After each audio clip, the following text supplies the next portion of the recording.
maybe 5 years ago or so, spinning a basketball, because I like to say, the words on there say, I was a outdoor kid from Arkansas. That's where I grew up. I was and always will be an athlete. I like to play.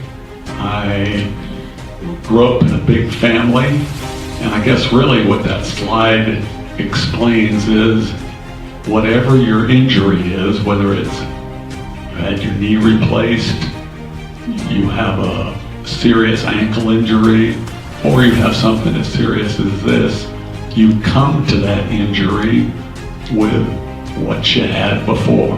There's a saying in the military, you may have heard more than one of our leaders say that when the war occurs, you come to that conflict with the army you have. Not the army you'd like to have, but the army you have. In my case, I came to this injury with the skills and some of the coping skills, some of the understanding that I did or didn't have, but that's what you got to start with. So after having an interesting life through, I was 49 when I retired out of the Air Force. At that point, I'd spent 27 years in the Air Force. Wonderful career, was a pilot most of my life, flew some helicopters and refueling planes and cargo planes, and really just had a wonderful time. Met my wife, Arlene, who's over here. Met her while I was in the Air Force. One of the cool things I did literally the last month of my career was I got to go do an inspection of a unit down in Antarctica. So talk about going to the ends of the earth. That was it, but what a wonderful way to end the career. And I did the first of my 3 cross-country cycling adventures. So for 52 days, I got to do something that I absolutely loved.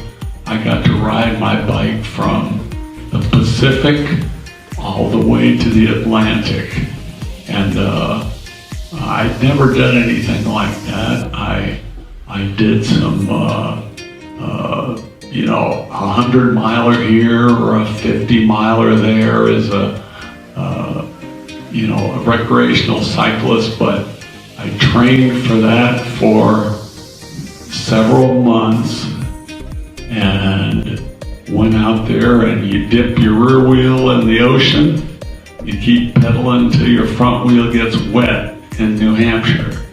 And anyway, it was an incredible, I like to say on here, I was living my best life, and it was, living the dream, because doesn't everybody dream about retiring and then just doing what you want to do? And we all know that doesn't last for long before we figure out that there's either other things we need or want to do, but at least for 52 days in a row, I just couldn't have had any more fun.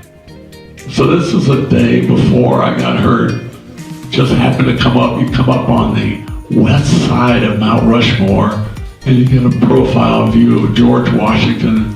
Spectacular. I mean, I'm on a bicycle at Mount Rushmore. I've been there before, but even though I've ridden this lots of times and done these other 2 rides, so I can't tell you how much fun here. There's people everywhere. Now they've made a beautiful promenade up to the monument itself.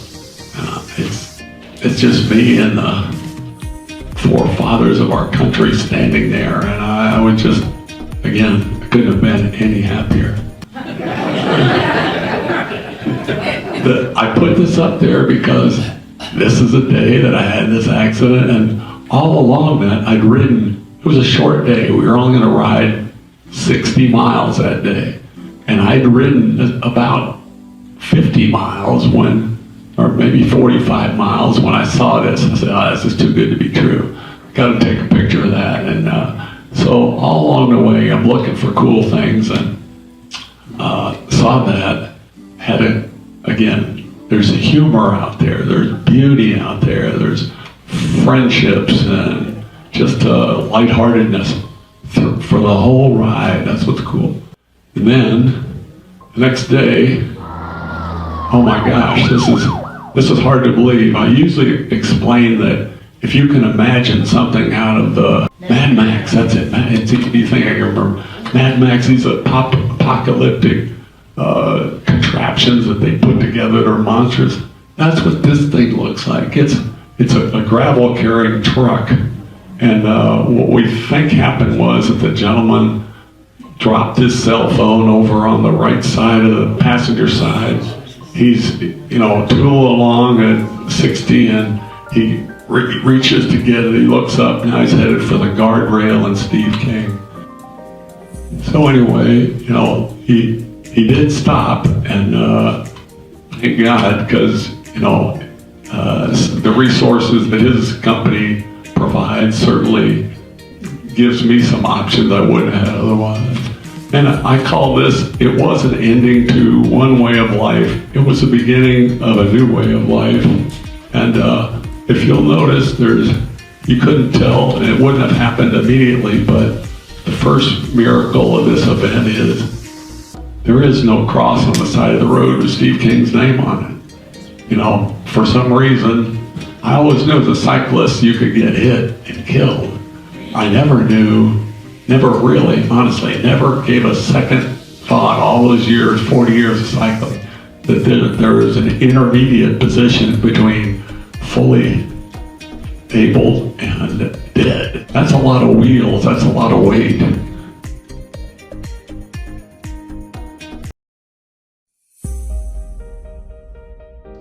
I'm proud to introduce to you Steve King.